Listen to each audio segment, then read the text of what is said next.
So on this channel, we always talk about catching up for retirement, being smarter with our money, creating wealth, but I've never shared with you guys why I'm in the position that I am, which is 51 years old, trying to catch up for retirement and not even sure if I'm going to be able to retire. So on this video, guys, I wanted to share with you guys the decisions, the story that got me to where I am today. Now, this isn't something that I share all the time because I am a little embarrassed about sharing all the bad decisions that I made up to this point, but I do realize that those were the decisions that I made at that time. And so at the time, whether they were right or wrong, they were right for me at that time. So let's go ahead. So in order for me to be as completely transparent as I possibly can, guys, I have to take you back to when I was 23 years old, because that's when the trajectory of my decisions would actually change the trajectory of my life. And I had no clue about that. So at 23 years old, guys, I was freshly out of the military, and I decided to move from Washington State to North Carolina. And I packed up my Toyota Celica with everything that I owned, and whatever wouldn't fit in my Celica, I sold, which wasn't a lot, guys. I was just 23 years old. I was just getting started with my life, but I decided to move from from Washington State to North Carolina. And so I remember that because I put a cooler in my passenger seat vehicle filled with Mountain Dew and No-Dos, so that way I could have a lot of caffeine so that I could stay awake. And the drive took me 5 days to get here. I do remember that. So once I got here, guys, it was completely scary because I had no family. I had no friends. I had nobody. I did have a brother who lived in North Carolina at the time, but he lived a few hours from the city that I decided to stay at. And so I remember answering a newspaper ad in the paper. Back then, it was the paper. It wasn't online. And answering an ad about somebody who needed a roommate. So I rented a room in a house, which the girl and I became really good friends, and she rented out 2 of her rooms. And the room wasn't bad. The house wasn't bad, actually. She let us use all the common areas while renting the room, which honestly, hindsight is I should have stayed there for as long as I possibly could. But while I was there, guys, I was trying to find a decent job. But the thing is, the jobs did not pay good back then. I think I was making $7 an hour, which isn't a lot of money. And so sometimes I had to work 2-3 jobs while looking for something that would be better for me over the long run. Eventually, I don't know how long I stayed at her place, but I do remember eventually I did get hired by the post office. I took the test and ended up getting hired at the post office, which to me at the time, guys, was great money. And it was some of the best money that I ever made. Well, hindsight being 2020, what I should have done was I should have stayed renting that room and continued renting that room while investing and saving as much money as I could while working at the post office, since that was the most money I ever made. But I didn't. Since it was the most money I ever made, I didn't want to rent that room anymore. So I moved out and got an apartment. Well, from that point on, guys, I also, because I was making really good money at the post office, I decided to upgrade my vehicle. And so I upgraded my vehicle and got an apartment and started making rent payments, new car payments, and who knows whatever car payments I had, guys, because as soon as I started making more money, not only did my money increase, but so did my lifestyle. And we all know that lifestyle creep comes when most people increase their income, they also increase their lifestyle. And that's what I did, guys. So I stayed with the post office for, I don't know, I remember 8 or 9 years. I don't remember, but I do remember about the last year at the post office, I started getting really tired of working at the post office. It was like, I hated doing the same thing over and over. My knees were hurting. My elbows were hurting. I mean, I was walking 12, 13 miles a day just on the pavement, carrying mail, and I was over it. I hated it. I was out there in the rain, sun, snow. I mean, you name it. Although in North Carolina, we don't get a lot of snow, but we do get a lot of ice. And I do remember one year slipping on some black ice, carrying somebody's mail up their driveway and injuring my shoulder, and ended up having to have shoulder surgery. At that point, I was pretty much done and said, I just want to just not have to do this anymore. I hate working at the post office. I'm ready for a change. And that's when I decided to become self-employed. And I saw somebody's screensaver when I was delivering mail one time. They had a picture or a screensaver of a beautiful beach house. And I thought, man, that's pretty cool. And so I started asking her questions about what she was doing for her business. And she had a nice house too. So I just automatically assumed that she was doing really well in the business. And it turned out to be an MLM business. And so I won't say the name of the business anymore, but I don't think it even exists anymore. But I decided to jump in feet first, thinking that if she can do it, so can I, even if I don't make as much money as she's making, because I assumed that she was making great money, then it would be all right because I just need to replace my income from the post office and then we'd be good.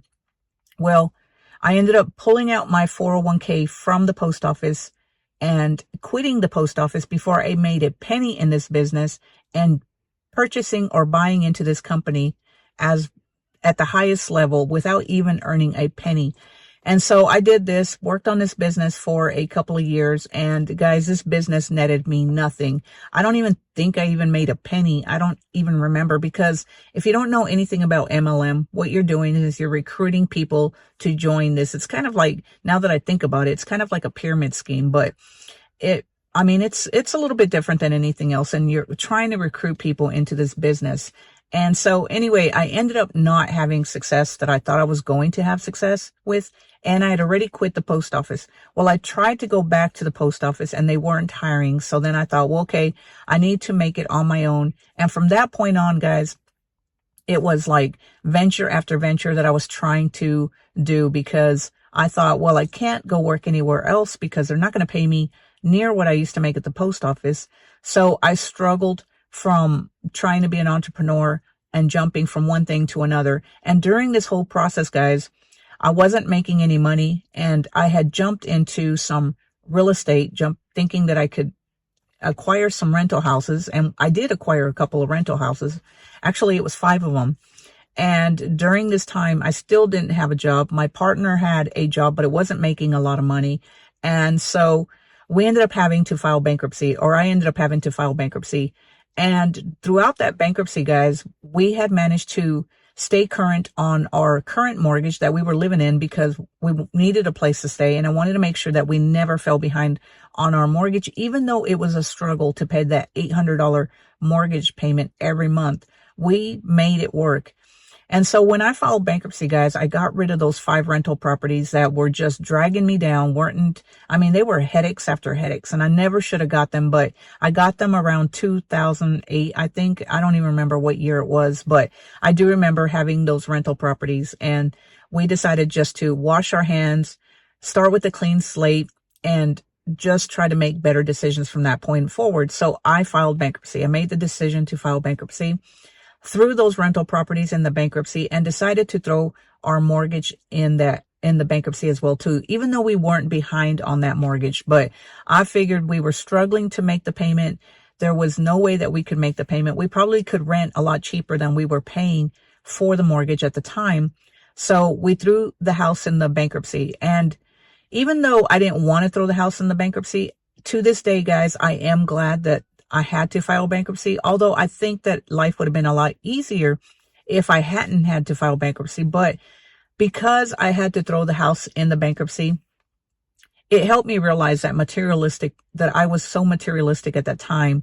I was so attached to this house. It was the hardest thing I ever had to do, was to give my house up to bankruptcy. But today, guys, I am not materialistic. I understand that we all need a certain amount of material stuff to live comfortably, but I no longer am attached to things anymore. So in hindsight, guys, that bankruptcy was probably one of the best things that could happen to me. But at the time when we were going through the bankruptcy, it was one of the most challenging and hardest things to ever do. Because if you've never had to file bankruptcy, you don't ever want to file bankruptcy. Your credit gets shot. Nobody wants to give you a loan. It's just, employers look at that. It just ruins everything. It's very hard to do, and it doesn't come off your credit for like 10 years. And I still don't know if the bankruptcy shows up on my credit, even though it's been more than 10 years now. Well, anyway, after the bankruptcy, we ended up having to get a vehicle because we didn't have the cash to pay for a used vehicle. And we needed something to get back and forth to and from work, or to and from anywhere we were going. So we ended up having to take out or finance a vehicle because we didn't have the money to pay for something cash. And I remember getting a 2008 Toyota Prius with an interest rate of 21%, guys, 21% on a vehicle because our credit was shot from filing bankruptcy. And I remember those expensive ass car payments, which was $579.83, because it took everything that we had to come up with the money for that car payment. And so we had no choice but to pay it. So we paid it every month, and it was a struggle to pay that, plus rent, plus put food on the table, but we managed to do it. So then after that, guys, during that whole process, I was still trying my entrepreneurial journey. I was doing stuff online. I was creating websites for people. I did an internship.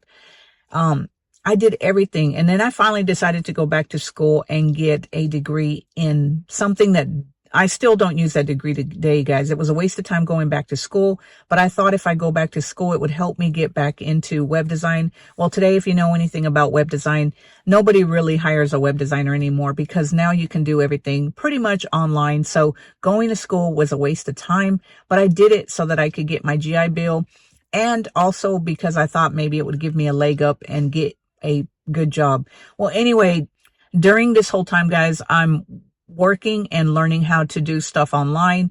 And around 2015, 2016 was when I stumbled into blogging and decided to give that a try. I figured I'd already tried everything else. I might as well give blogging a try. And I ended up spending a ton of money on courses because I had lost my self-confidence, thinking that I wasn't going to be able to do it on my own. I needed something to help and show me the way. Well, that was a waste of money because I did figure it out, because YouTube at that time was pretty popular, starting to become very popular, and there was a lot of free information online. So I followed the free information, and it took me about 3 years for my blogs to start actually taking off and making some money. And that's the one thing that, you know, whenever somebody wants to start something, whether it's a blog, a YouTube channel, or whatever, I always tell them to be prepared to put the work in up front, because it's going to take time no matter what you do. Like this channel, guys, I edit the videos, I create the videos, I do it all by myself, and it still seems like it's taking forever to grow, but I know that it does. I mean, that's the process whenever you start a business. Well, anyway, fast forward 3-4 years after my blog started becoming successful. In 2019, I think I was like mid 40s, late 40s. I was like 46, 47. I don't even remember. We learned about the Roth IRA, and that's when we started maxing out our Roth IRA. So at that point, guys, we had a net worth of $0 because I had cashed out my 401k from the post office.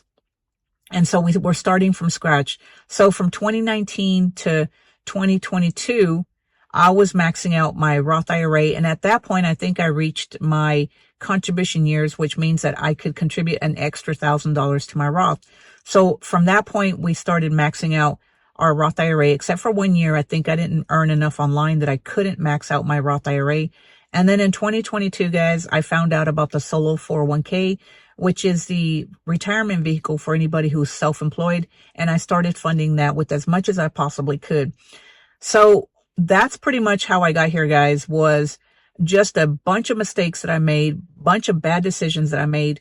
And if I could tell my older self back when I was younger, was to not quit the post office when I got the job at the post office, was to stay there, rent that room, and put everything I possibly could into retirement or investments for retirement. That way, when I get 50 years old or I turn 50, I would have a nice little nest egg.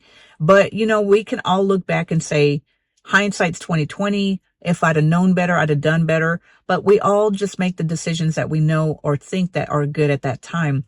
So do I regret any of the decisions that I made? I mean, yeah, as an older me, I could regret the decisions that I made. But, you know, you can't live in regret. It is what it is. I made a lot of decisions that I shouldn't have made. I should have stayed with the post office and worked on a business on the side while I continued working at the post office, knowing that eventually, once I made the money that I was making with the post office, I could walk instead of burning the bridge, walking away from the post office before I made a penny. But, you know, it is what it is. Here I am, 51 years old. I have managed to go from a net worth of $0 to a net worth of $177,000, depending on the fluctuations of the stock market. Everything that I have is in the stock market. I don't own any rental properties. I've had a lot of bad experience with real estate. I'm not saying I would never get back into real estate, but at this point in my life, I don't want to go back into real estate because of the bad experience that I've had. So anyway, guys, I just wanted to share with you guys the bad decisions or the bad experiences that I've had that have gotten me to this point where I'm 51 years old and trying to catch up for retirement.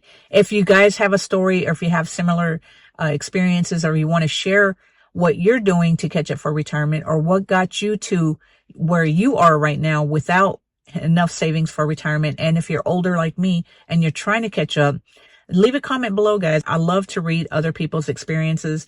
I know that we all can say, I wish I wouldn't have done that. I wish, I would have done this. But like I said, guys, we made the decisions that we made at the time that we made them because we thought they were the right decisions for us. We can't live in regret. We just have to keep moving forward, keep putting one step in front of the other. And my goal today, guys, is to continue striving to earn money online with my YouTube channel while working a part-time job at Home Depot, and continuing to invest and save a net worth, or have a net worth of at least $500,000 so that we can retire comfortably.